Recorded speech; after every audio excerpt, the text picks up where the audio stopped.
옆분하고 인사해야지. 오후 시간에도 잘 오셨습니다. 오후 시간에도 잘 오셨습니다.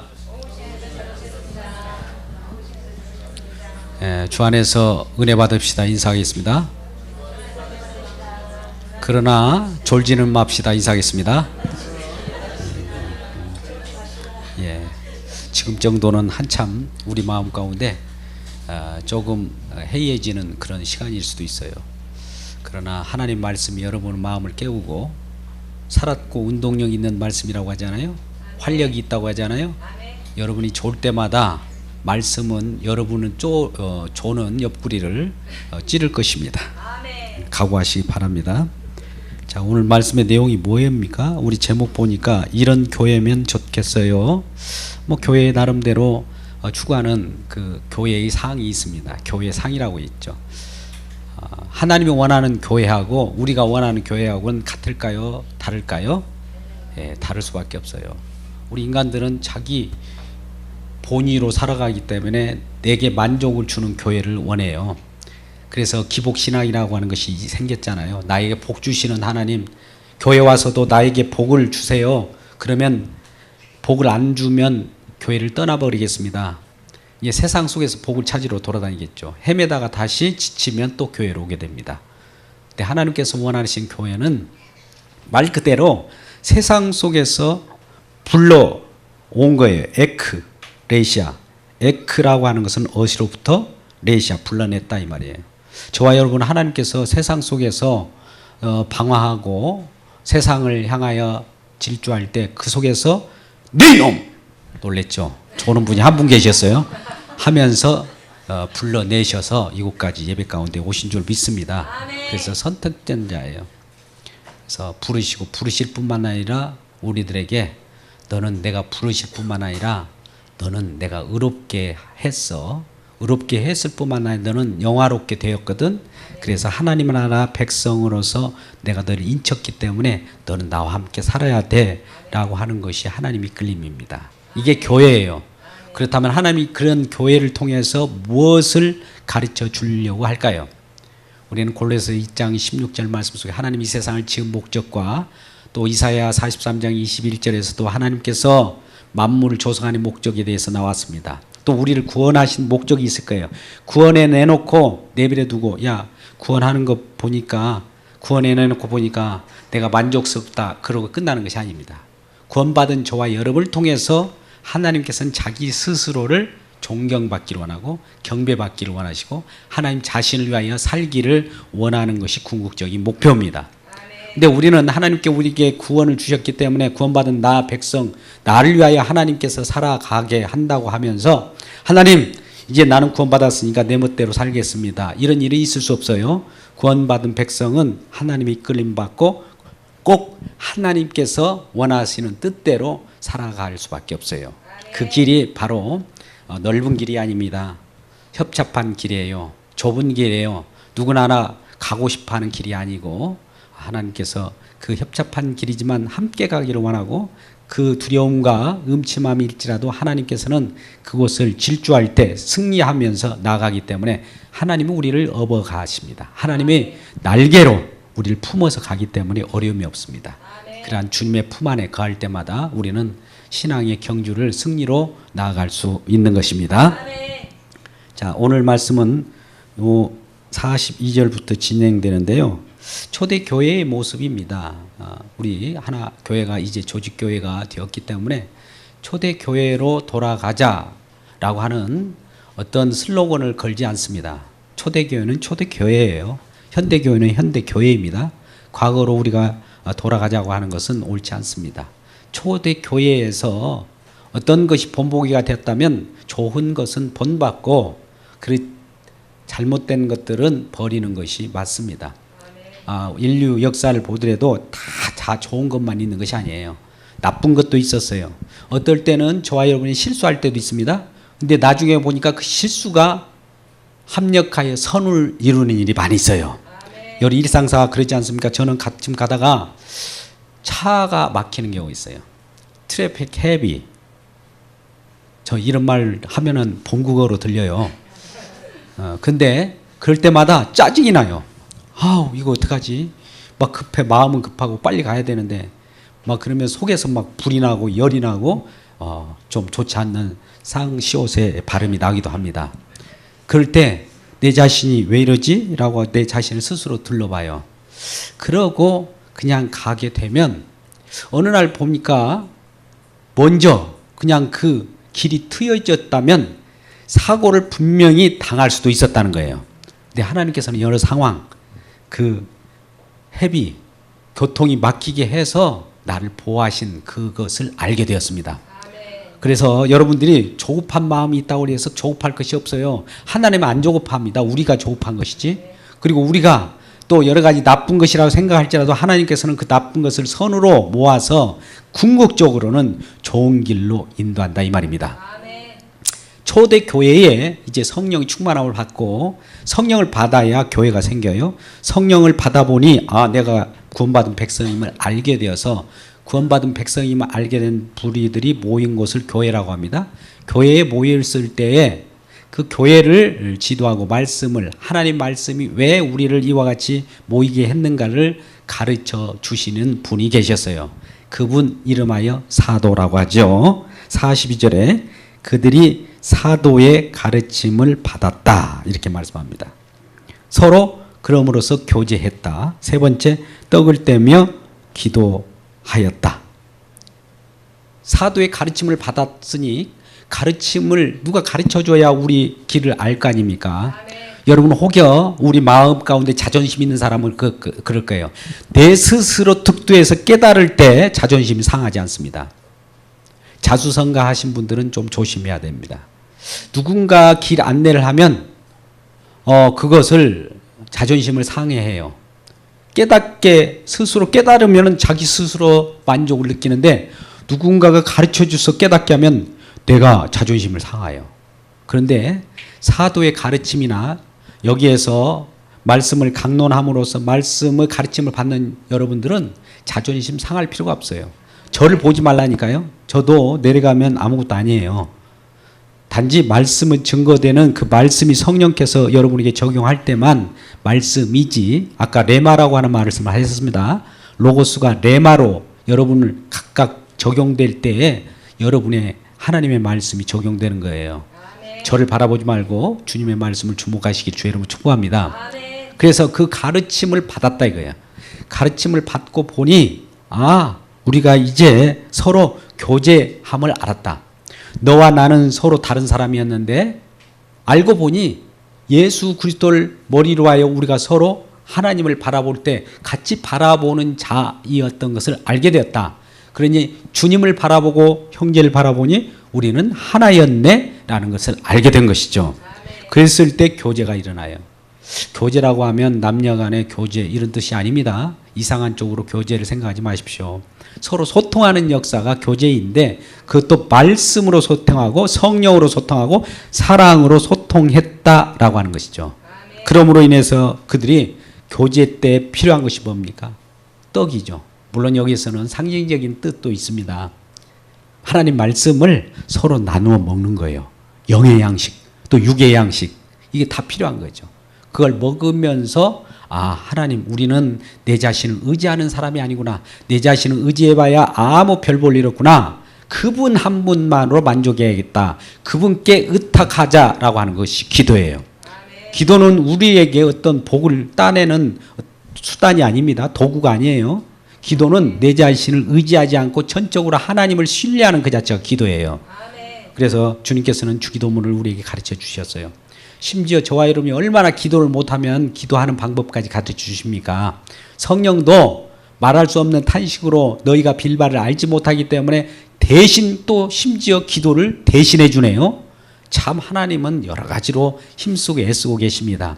우리가 몰라서 그러지 정말 하나님도 마음이 부모 마음처럼 안타까울 거예요. 그게 초대교회에 일어난 거예요. 왜요? 성령을 받고 보니. 성령을 받기 전에는 이런 일이 일어나지 않았습니다. 성령을 받고 보니 이것이 교회구나 라는 것을 알게 됐어요. 근데 43절에 보니까 사람마다 두려워해요. 사도들로 말미암아 기사와 표적이 많이 나타났다. 우리 기사나 표적 이런 것들을 생각하면 뭐 어떤 신기한 것 뭐 이런 것들을 많이 그릴 수가 있는데 오늘 말씀에 대한 내용들은 기사와 표적이 44절부터 47절까지의 말씀이에요.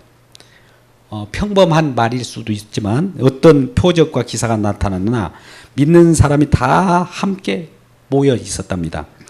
그리고 물건을 서로 통용하는 거예요. 또 45절에 보니까 재산과 소유를 팔아 각 사람 필요에 따라서 나눠주는 일. 이 기적이잖아요. 오늘날 이런 것이 있습니까? 이런 것이 일어난다면 기적입니다. 표적이죠.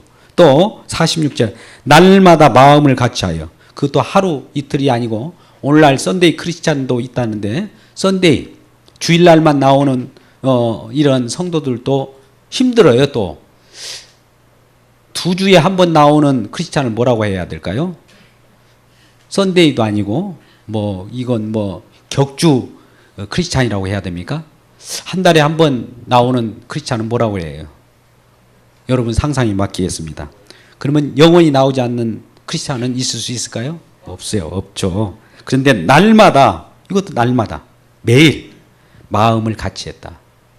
예수님이 우리 머리, 교회 머리 되시고 우리 주인님을 알기 때문에 주님이 우리 마음을 하나로 묶어주는 거예요.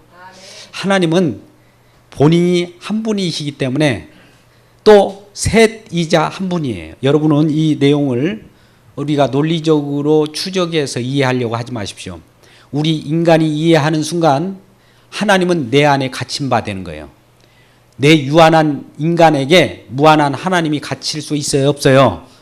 없죠. 그렇기 때문에 우리는 유한한 우리, 한계가 있는 우리가 무한한 하나님을 담을 수가 없어요.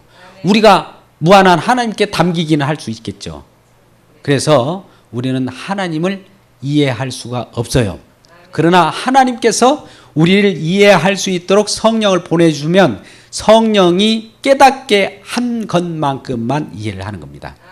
근데 우리에게 그 깨닫게 한 것만큼만 우리에게 주시는데 그것만으로도 구원받고도 남을 그런 깨달음을 주시기 때문에 연연하지 마세요.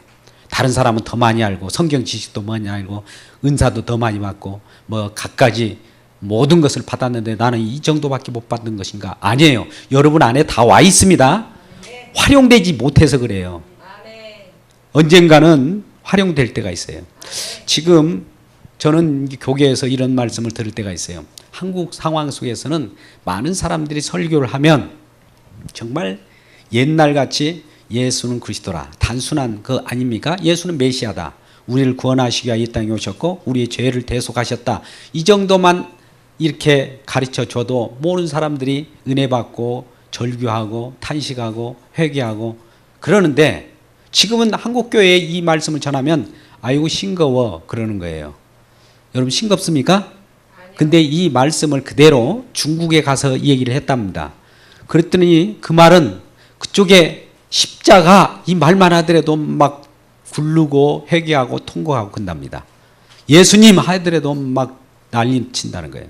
그렇다면 우리가 받는 은혜와 그들이 받는 은혜, 하나님 말씀이 다를까요? 아니죠. 우리 마음이 지금 딱딱해졌다는 것이죠. 뭘로? 내 지식이나 내가 가지고 있는 신앙적 경험. 하나님은 날마다 우리를 창조하신다고 했잖아요. 지금도 일하고 계셔요. 어제의 내가 지금의 내가 아닙니다. 지금 방금 말한 내가 또 지금 말한 내가 아니에요. 여러분도 하나님께서 그렇게 역사하고 계셔요. 우리는 실존적 존재이기 때문에 바로 있는 내 모양만 생각해요. 바로 내가 있었는데 과거로부터 현재가 있는 것이죠. 어떻게 과거 없이 현재가 있을 수 있느냐, 이렇게 추적하는 것이 저와 여러분이 세상 생활 속에서 나타나는 이해하는 그 내용이에요. 그러나 하나님은 미래로부터 영원으로부터 지금 오고 계셔요. 영원히 지금 들이닥치고 있습니다. 묵시 계시가 저와 여러분에게 데려 닥치길 때 하나님께서는 그 시간에 우리를 새롭게 창조합니다. 묵시의 계시의 내용이 저와 여러분에게 임하기를 주의 이름으로 축복합니다. 이걸 이름하여 저는 시간으로 표현할 때는 카이로스라고 그랬어요. 카이로스. 묵시의 시간. 하나님께서 저와 여러분에게 은혜를 주는 그 시간은 우리도 몰라요. 아무도 몰라요. 며느리도 몰라요. 누구도 몰라요. 그러나 하나님만이 알고 적절하게 이분에게는 지금 구원만 할 때가 아니야. 좀 기다려야 돼. 여는 구원만 할 때야. 은혜의 날로다. 고린도후서 6장 2절. 지금은 은혜 받을 만한 때요 구원의 날이라 하면서 마지막임을 생각하고 그들에게 그 일탈을 가해요. 하나님 은혜가 임하게 되는 거예요. 그러면 그가 은혜가 임할 때 성령을 받고 먼저 일어나는 일이 뭔지 아세요? 통곡입니다. 어찌할꼬 이 내 죄를 어찌 다 용서받을까. 두 손 모아 참회하니 흐르는 눈물 뿐이라. 이런 고백에 찬송이 나오고 눈물이 하염없이 흘러나오는 그런 경험을 하게 됩니다. 저도 한때 하나님 말씀을 접했는데 그냥 처음에는 그런가 이렇게 생각하고 있었는데 어느 순간에 잠을 자는데 잠에서 깨어났어요. 근데 눈물이 막 하염없이 흘러내리는 거예요. 간 2주간을 계속 가더라도 눈물, 오고 가는 모든 생활 속에서 눈물이 그렇게 고이고 흐르는 주체 없는 눈물이 흘렀습니다. 그럴 때 우리 주님께서 내게 다가와서 십자가의 그 내용, 그 하나님께서 직접 못 박혀 돌아가신 그 내용을 선명하게 나타나 보여주셨습니다.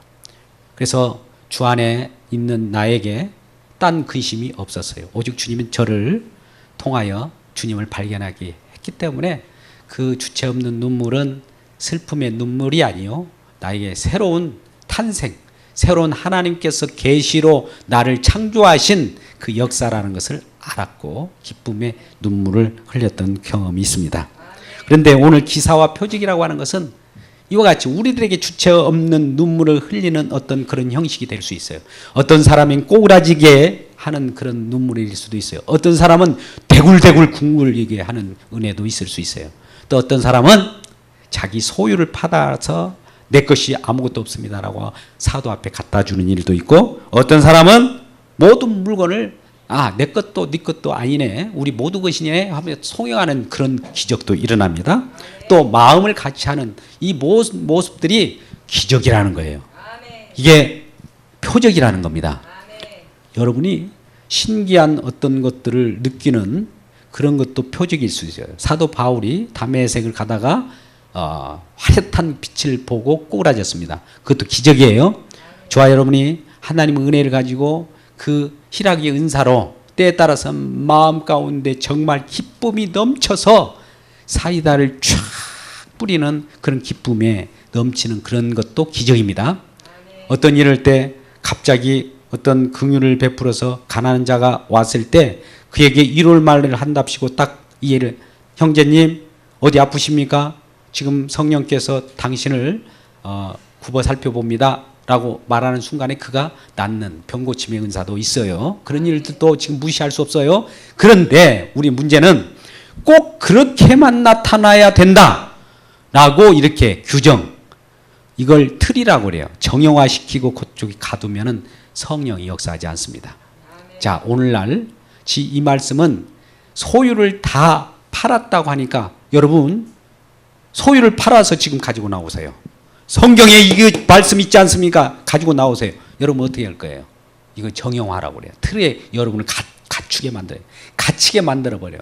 그러나 때에 따라서는 하나님께 성령이 임하시면 이러한 방법 말고도 하나님 방법은 무궁무진해요.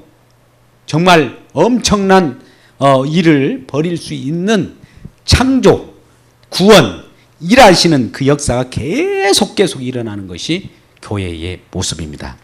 근데 우리는 어떤 교회의 모습을 이렇게 해야만 교회입니다라고 규정하지 마시길 주의 이름으로 축복합니다. 그건 제안하는 거예요. 하나님을 하나님 이 교회는 이렇게 만들어 주셔야 됩니다. 교회는 우리가 말한 바와 같이 예수님께서도 사도행전 20장 28절 말씀처럼 피로 값준 산 교회라고 그랬어요. 여러분 이 건물을 피로 샀습니까? 교회가 뭐죠? 아까 부르심을 받은 자들의 모임이라고 그랬어요. 어떻게 불렀어요? 그냥 불렀습니까? 사망의 권세 아래 있던 저와 여러분을 예수 그리스도의 십자가의 피를 흘려서 어둠에서 구원해 낸 그 부르심이에요. 값을 지불했단 말입니다. 피를 흘렸어요. 그래서 피값으로 산 교회라는 말을 하는 거예요. 저와 여러분은 피가 묻어 있습니다. 옆분에 한번 물어보시죠. 가슴을 대고 당신 피 있습니까? 시작. 당신 피 말고 예수님의 피 말입니다. 이렇게 인사하겠습니다. 예. 피라고 하니까 여러분이 거부감 느끼면 이렇게 하십시오. 십자가가 있습니까? 라고 물어보십시오. 예수님의 십자가가 있습니다. 예. 십자가가 없으면 그거 아니에요. 가짜예요. 십자가로 하나님께서는 옛 언약과 새 언약을 일치시킬 수 있는 것은 십자가였어요. 십자가로 통일시켰어요. 하나님께서는 통일하시는데 전능하신 하나님이에요. 하나님은 우리보다도 뛰어난 초월적인 신, 그것이 어떤 우리에게 전능성이 나타나는 것이 묘한 어떤 신기한 일을 벌이는데 전능하신 하나님이 아니라 말씀하신 바를 꼭 이루어내고 성취하는데 전능하신 하나님이에요. 그 성취의 최종 정점이 어디였습니까? 제가 이렇게 말하면도 말을 못하는 분이 있어요. 십자가입니다. 그래서 십자가를 강조합니다. 십자가는 2010여 년 전에 잠깐 있다가 없어진 거 아니에요? 이렇게 말할지 모르지만 이 역사선상에 들어와서 저와 여러분에 알려주고 깨우치기 위하여 십자가를 지신 거예요. 십자가를 지신 뿐만 아니라 이러한 하나님 아버지께서는 아들 독생자 예수로 하여금 십자가를 지셨을 뿐만 아니라 그를 부활하시고 승천하셔서 오른쪽 편에 앉으셔서 주와 그리스도가 되게 하셨어요. 자, 이제는 모든 권한이 주라고 하는 그 점에 정점을 갖게 됩니다. 마지막 때라는 것이죠. 예수님이 이제 주님의 자리, 왕의 자리에 앉아 있다 이 말입니다. 그래서 우리 현재는 예수님의 말씀을 들어야지 다른 말씀을 들으면 안 돼요. 나는 예수님은 아들, 성자, 아버지로부터 나신 분이니까 조금 약한 분 아니야? 나는 아버지 하나님을 믿을래? 라고 하나님 아버지를 찾아가면 반칙입니다. 왜요? 하나님 아버지가 야 얘들아 이제 나 찾아올 필요 없어. 예수님을 보면 예수님을 주와 그리스도가 됐으니까 예수를 믿어야 돼. 예수 믿어야 되지. 나 믿으려고 일부러 오면 안 돼. 예수를 믿는 것이 날 믿는 것이라 라고 가르쳐 주셨던 거예요. 그런데 우리는 우리 생각에 예수님이 약해. 아들인데 뭐 아버지보다 약하겠지. 아버지에게 직접 갈래. 이렇게 하면은 꾸중을 듣게 되는 것이죠. 요한복음 14장 6절, 7절, 8절, 10절에 이하에 누가 꾸중을 받았습니까? 빌립이. 실컷 예수님이 하나님 아버지, 하나님 아들, 하나님 자신임을 보여주는데도 불구하고 주님, 아버지 한번 볼 수 있을까요?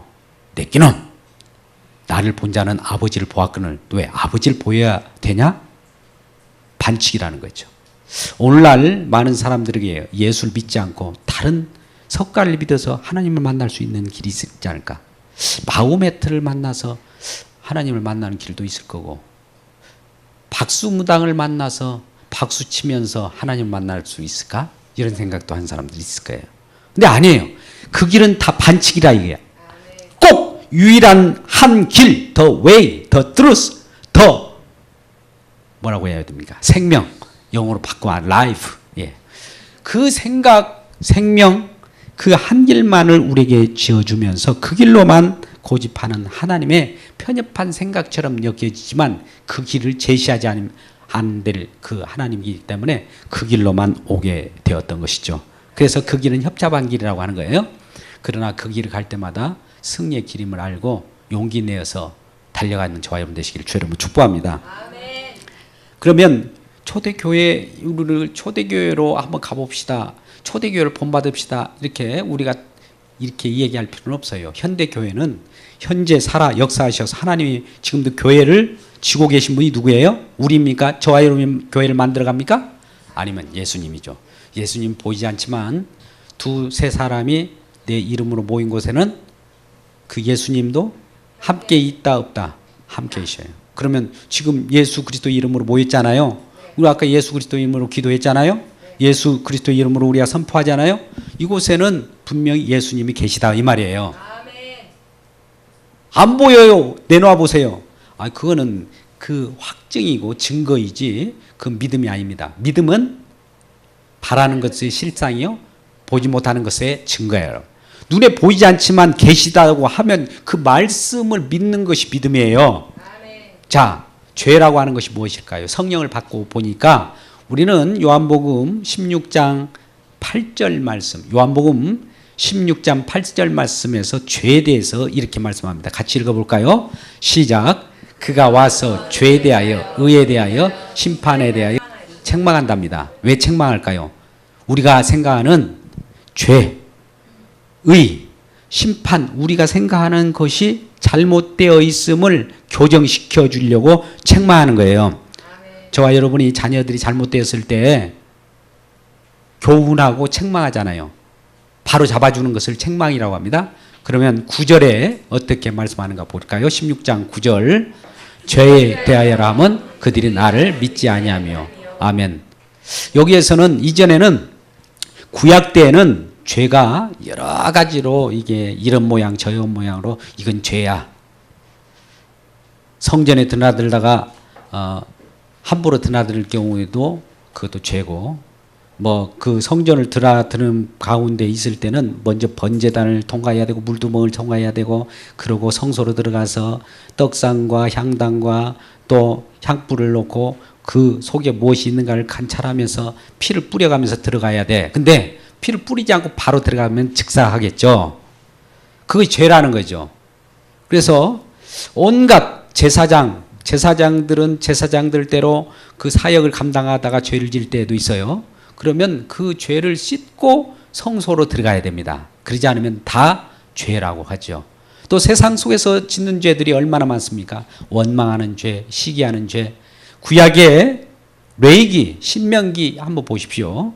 그 구절마다 보면 이래도 죄, 저래도 죄, 부정한 것 먹어도 죄, 또 이상한 뭐 그 나르는 것도 아니고 기는 것도 아닌 그 양다리 거치는 그런 짐승을 먹어도 죄. 사도 베드로가 환상 중에 꿈을 꿨는데 하늘에서 보자기가 내려오잖아요. 기는 것, 나는 것, 부정한 것, 그걸 먹어도 죄라 이거죠.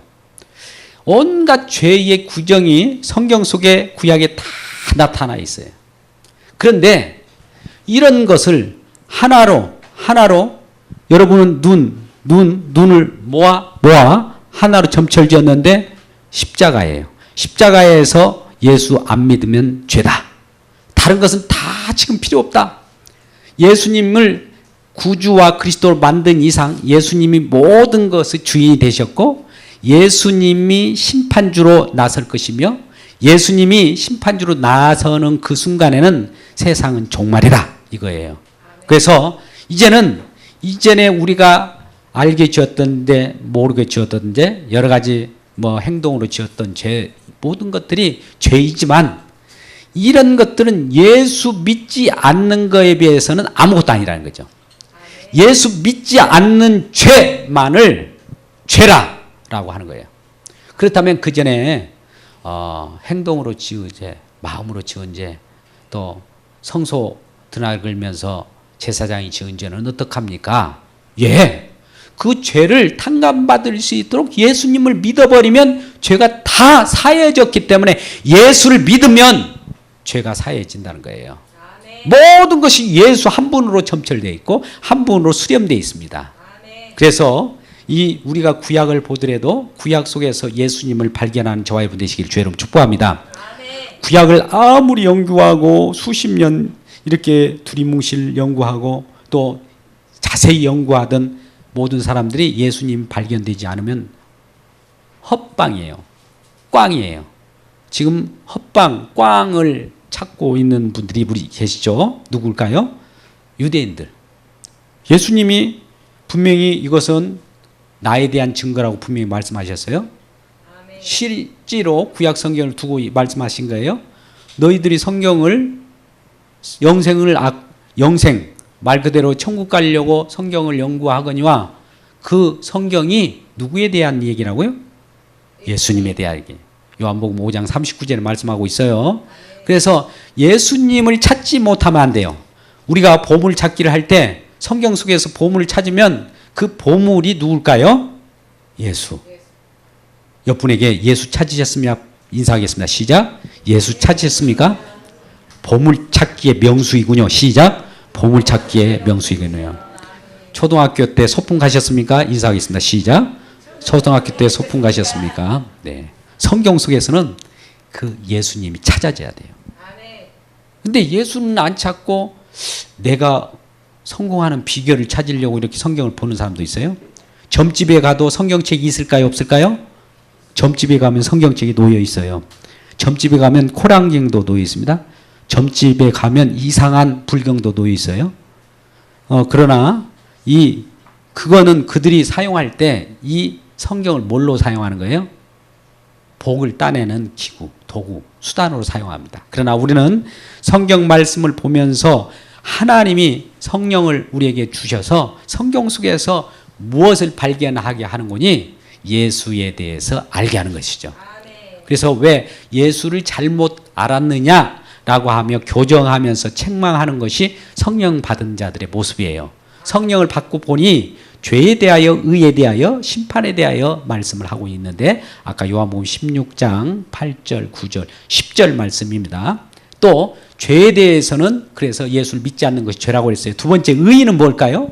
의에 대해서 너 의의가 뭔 줄 알아? 이렇게 물어봤더니 다른 사람들이 내가 옳게 살아가는 것이 의의지요. 이렇게 했단 말이에요. 야 이놈아, 그것이 아니야. 의의는 예수님 한 분뿐이 없어. 이 세상은 의인이 없나니 하나도 없다. 로마서 3장 21절, 23절 다 말씀하고 있어요. 그 천하인간의 의인은 아무도 없다요. 이 세상에 의인으로 오신 분이 계셔요. 완전한 사람으로. 누구예요? 예수님이에요. 근데 예수님이 언젠가 떠나가셨어요. 십자가에 죽으시고 부활하시고 핑 올라가셨잖아요. 핑 올라가셨어요? 그러면 이 세상은 의의가 있어요? 없어요? 예수님이 하늘나라로 올라가셨다면 이 세상은 의의가 있어요? 없어요? 없어요.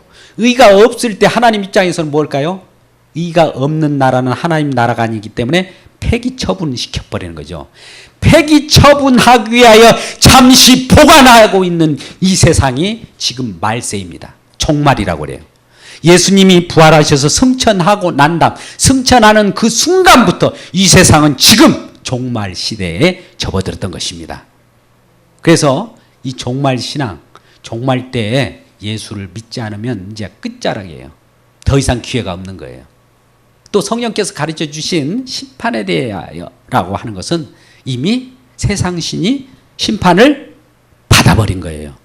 그런데 오늘날 이 세상의 심판 예수님께서 십자가에서 사망 권세를 깨뜨리고 그 세상 신에 대해서 그 자리에서 결단을 내버렸단 말이죠. 그러면 세상을 심판하는 거나 다름없잖아요. 우리는 요한복음 3장 16절 이하의 17절 18절 말씀을 보니까 예수를 믿지 않는 이상 이미 심판을 받아버린 겁니다. 그렇다는 것은 심판을 세상 신이 받아버렸어요. 그런데도 불구하고 우리는 모든 죄악에 대해서 우리 주변에 있는 많은 사람들에 대해서 자꾸 정죄를 하게 돼요.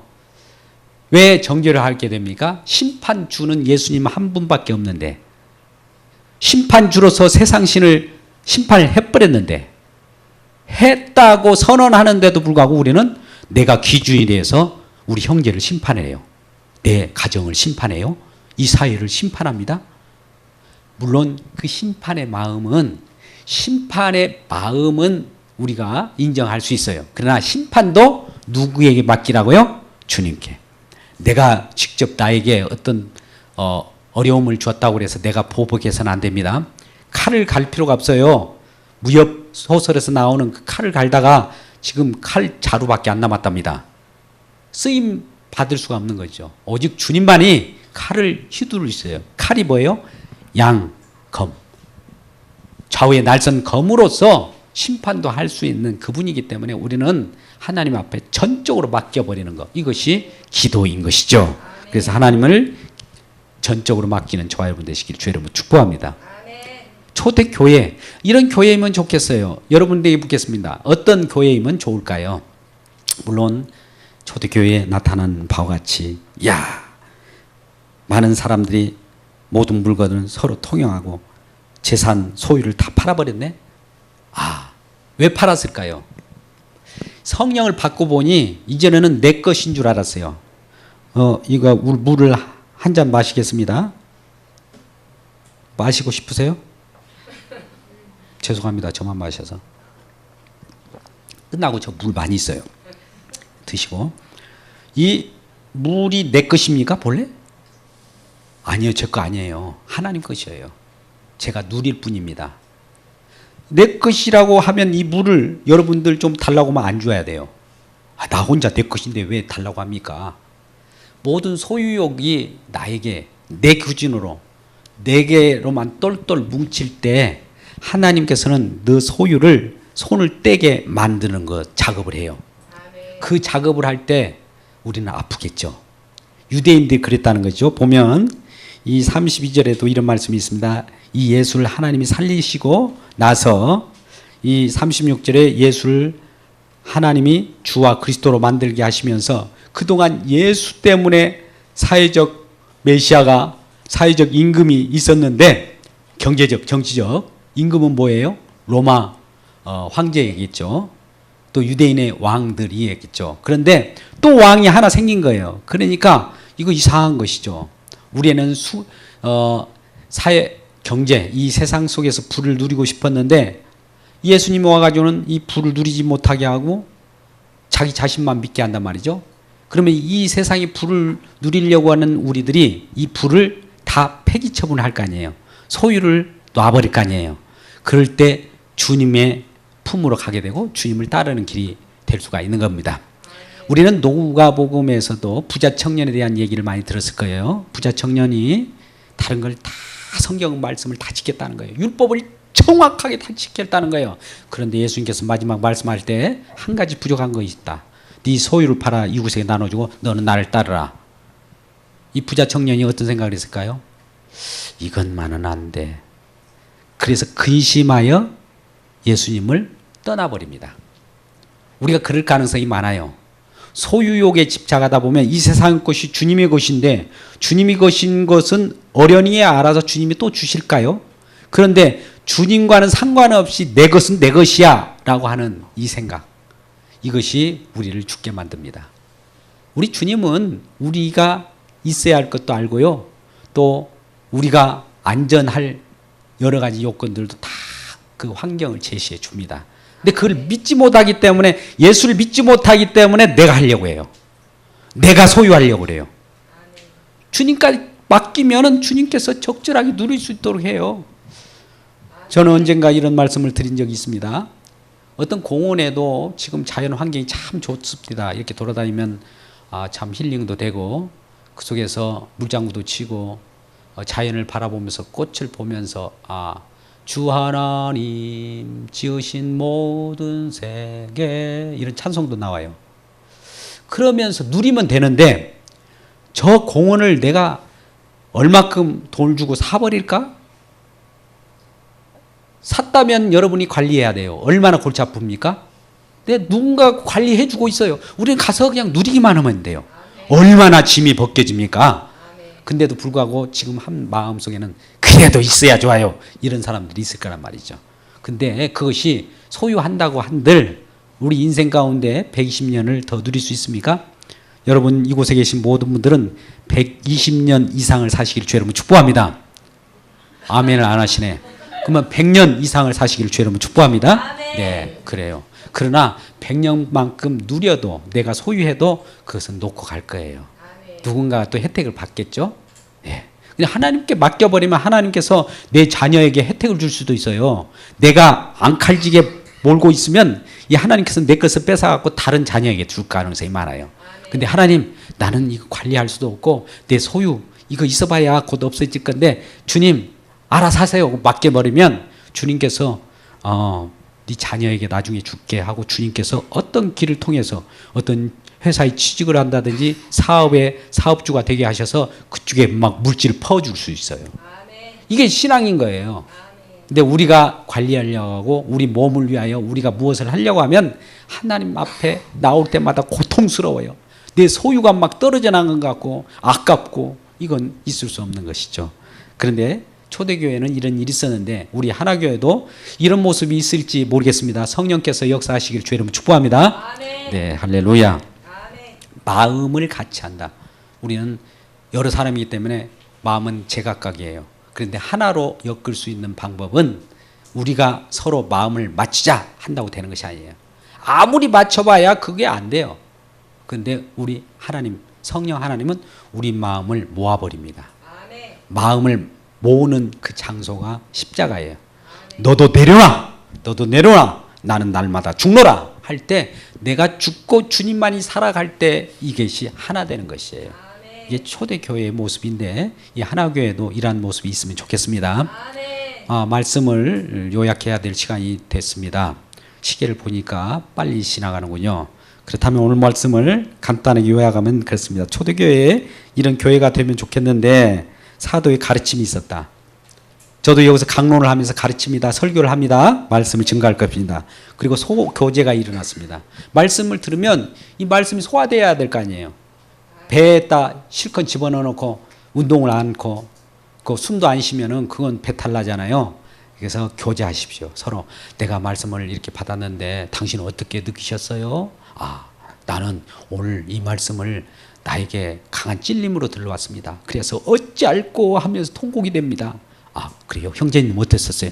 나는 기쁨으로 왔습니다. 오늘 이 말씀 듣고 내가 용기가 100배 되었습니다. 이런 말씀을 서로 나누는 거예요. 교제예요. 그러면서 옆에 부스러기, 차, 잎에 1층 보면 카페 하나가 있습니다.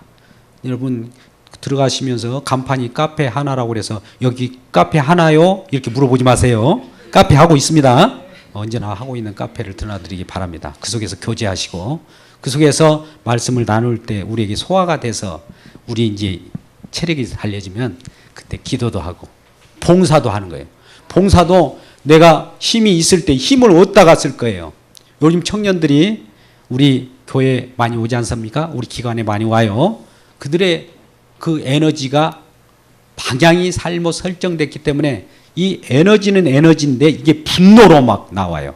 근데 분노의 에너지를 양적으로 돌려주면 정말 선한 영향력을 끼칠 수 있는 그런 에너지로 전환될 수 있습니다. 그래서 우리는 하나님 말씀을 먹고 소화되었을 때 선한 영향력을 끼칠 수 있는 봉사의 일을 하면 좋아요. 또 기도에 힘쓰십시오. 또 모이기에 힘쓰십시오. 그러면서 나아갈 때 우리는 순전한 마음으로 음식일 때고 또 하나님을 찬송하십시오. 그럴 때 이러한 모습을 보고 우리들은 칭송을 받게 될 것입니다. 우리 47절 보니까 하나님의 일 찬미하며 또 온 백성에게 칭송을 받았다 이렇게 말씀합니다. 칭송을 받아야 될 때인데 우리 사회 속에서 오늘날 교회가 칭송보다는 손가락질을 받는 경우가 많죠. 받는 것은 똑같은데 칭송과 손가락질은 차이는 엄청납니다. 그래서 우리는 주님이 주시는 그 칭송은 성령 안에서 성령의 열매를 주렁주렁 맺어 가는 겁니다. 맺어 갈 때마다 우리 주님께서는 이 하나 교회가 어떤 모습이어야 될 것인가를 우리들에게 가르쳐 주는 겁니다. 이런 교회가 되기를 소망하면서 여러분은 10년 가운데서도 이러한 교회를 바라보면서 나아가는 저와 여러분 되시기 주의 이름으로 축복합니다.